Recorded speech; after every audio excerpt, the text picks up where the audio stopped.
का सबसे बड़ा गहना होता है ये केस। मैं उस दिन मुंडन के माध्यम से केंद्र की सरकार को ये चेताने का काम करूंगी कि आज झारखंड में आदिवासियों की अस्मिता पर प्रश्न चिन्ह इन धर्मांतरित ईसाइयों के द्वारा लगातार किया जा रहा है। हमारे ईसाइयों के दलाल ग्लैक्सन डुगनो को मैं चेताना चाहती हूं कि इस झारखंड राज्य में उरांव समुदाय के लोगों को और मुंडा समाज के लोगों को जो लड़ाने का काम कर रहे हैं, बिन पेंदी के लोटों को मैं कहना चाहती हूं कि जो अपने रूढ़िवादी परंपरा के नहीं हुए, जो अपने संस्कृति के नहीं हुए, जो अपनों के नहीं हुए, वो ये विदेशी धर्म के तलवा चाटने के लिए लगातार हमारी आदिवासी अस्मिता पर जो सवाल प्रश्न चिन्ह उठा रहे हैं, इनको संवैधानिक तरीके से जवाब जरूर दिया जाएगा। मीडिया बंधुओं का, बहनों का आभार। आप सब यहाँ पहुंचे और आदिवासी अस्मिता की इस लड़ाई में अपनी अहम भूमिका निभा रहे हैं। आपके माध्यम से जितने भी दर्शक है, श्रोतागण हैं जो हमें देख रहे हैं, उनको हमारी तरफ से जोहार, जय धर्म। चूंकि हमारा झारखंड राज्य 5th शेड्यूल के तहत आने वाला रूढ़िवादी परंपरा को मानने वाले आदिवासी समुदायों का है। आदिवासी समुदाय आदिकाल से, जिस समय भगवान सृजन नहीं हुए थे, उस समय से जब धर्म का सृजन नहीं हुआ था, तब से आदिवासी समुदाय जो है इस भारत देश में वास कर रहा है, जहां इस भारत देश का संविधान भी कहता है, इस भारत देश के संविधान के तहत आने वाला न्याय का मंदिर सुप्रीम कोर्ट ने भी कहा है कि इस देश का मूल मालिक आदिवासी है। उसके बावजूद लगातार हम अपने अस्मिता, अपनी संस्कृति, हमारी परंपरा, हमारी सभ्यता के लिए लगातार इस संविधान के तहत इस सरकार से लगातार गुहार लगा रहे हैं कि हमारे इस झारखंड राज्य में कुर्मी कुर्मी समुदाय के द्वारा आदिवासी सूची में शामिल होने का जो मांग उन्होंने किया था, हमने आदिवासी समुदाय ने लगातार सड़कों पर उतर करके विरोध प्रदर्शन करके इस सरकार को और केंद्र की सरकार को ये बताने का कार्य की है कि आदिवासी अस्मिता के साथ खिलवाड़ कतई मंजूर नहीं किया जाएगा। चूंकि 2017 में इस झारखंड राज्य में धर्मांतरण बिल लागू किया गया और लगातार इस झारखंड राज्य में धर्मांतरण को लेकर के काफी विवाद उत्पन्न हो चुके हैं, जो कि आपके पास में अखबार के माध्यम से, सोशल मीडिया के माध्यम से देखने को मिल रहा है कि किस तरीके से मिशनरियों के द्वारा एक मिशन चलाया जा रहा है। इस झारखंड राज्य में CNTSPT एक्ट का किस तरीके से उल्लंघन किया जा रहा है, हमारे आदिवासी शरण स्थल में किस तरीके से इन लोगों का कब्जा किया जा रहा है, हमारे लोगों को बहला करके, फुसला करके, चंगाई के नाम से, स्वास्थ्य के नाम से। आपने सुना अभी केंद्र के अध्यक्ष, जो केंद्रीय सरना समिति के अध्यक्ष बड़े भाई फूलचंद तिर्की जी ने बताया कि जो बहरे हैं उनको ठीक किया जाता है,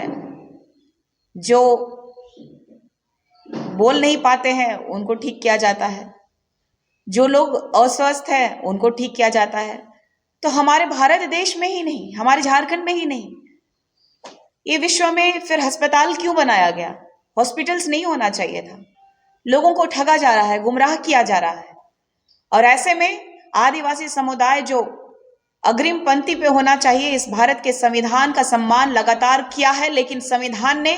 लगातार आदिवासी समुदाय को दरकिनार करने का काम किया है। इस आने वाले जनगणना से पहले हम लोगों का मांग है कि डिलिस्टिंग हो, और डिलिस्टिंग का मुद्दा बहुत ही गहराया हुआ है। हमारे केंद्रीय सरना समिति का गठन जिन्होंने किया था,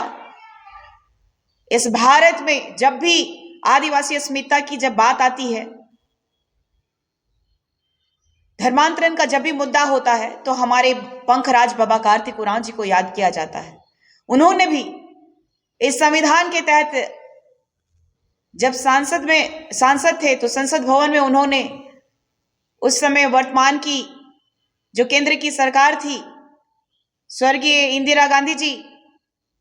की सरकार को हिलाने का काम किया था। उन्होंने तब भी कहा था कि धर्मांतरण जो हमारे आदिवासी समुदाय की अस्मिता को लगातार ठेस पहुंचाने का काम कर रही है, आदिवासी समुदाय का रूढ़िवादी परंपरा को लगातार हानि पहुंचाने का काम इन धर्मांतरितों के द्वारा किया जा रहा है। हमारे पास शिक्षा नहीं है, इनके पास विदेशी धर्मों के द्वारा ईसाइयों के द्वारा मिशन चलाया जा रहा है कि अच्छी शिक्षा होगी तो ज्यादा से ज्यादा लोग संवैधानिक पदों पे विराजमान होंगे। जिस तरीके से अनुच्छेद 341 में एसी समुदाय के लिए बाबा भीमराव अंबेडकर साहब ने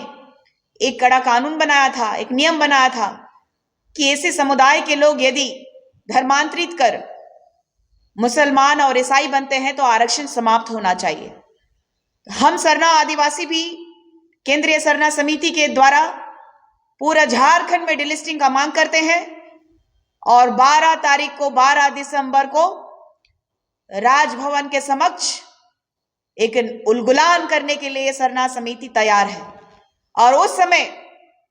आप पूरा भारत में आज एक नाम गूंज रहा है, एक आदिवासी बेटा का नाम गूंज रहा है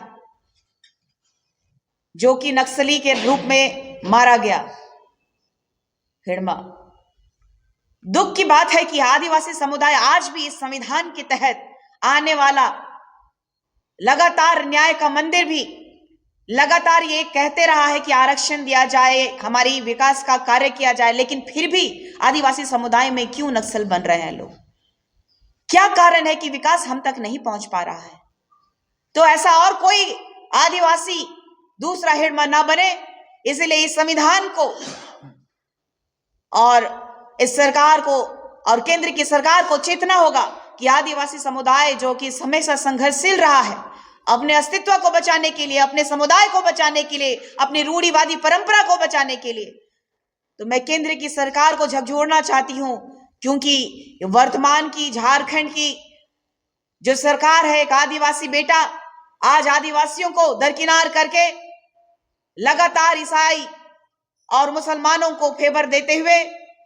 आप देख रहे हैं कि आदिवासी रूढ़िवादी परंपरा को मानने वाले लोगों का लगातार ये शोषण कर रहे हैं। तो केंद्र की सरकार को चेताने के लिए 12 तारीख को ये सरना आदिवासी बेटी अपना जो कि लड़कियों का सबसे बड़ा गहना होता है ये केस, मैं उस दिन मुंडन के माध्यम से केंद्र की सरकार को ये चेताने का काम करूंगी कि आज झारखंड में आदिवासियों की अस्मिता पर प्रश्न चिन्ह इन धर्मांतरित ईसाइयों के द्वारा लगातार किया जा रहा है। हमारे अस्तित्व को मिटाने के लिए, हमारे आरक्षण को लगातार ये उपयोग कर अपना विकास कर इस झारखंड की माटी को बेचने का काम कर रहे हैं। और मैं आप लोगों के माध्यम से ये भी कहना चाहती हूं कि जब मुंडन होगा तो उस बाल को हम इस देश की राष्ट्रपति महोदया, इस देश के माननीय प्रधानमंत्री, इस राज्य के राज्यपाल महोदय को हम लोग अपने जो मैं मुंडन कराऊंगी वो केस को भेंट स्वरूप भेजने का काम करूंगी और झकझोरने का काम करूंगी कि आदिवासी अस्मिता वाकई खतरे में है। और मैं आप लोगों के माध्यम से जो मिशनरियों के जो दलाल है,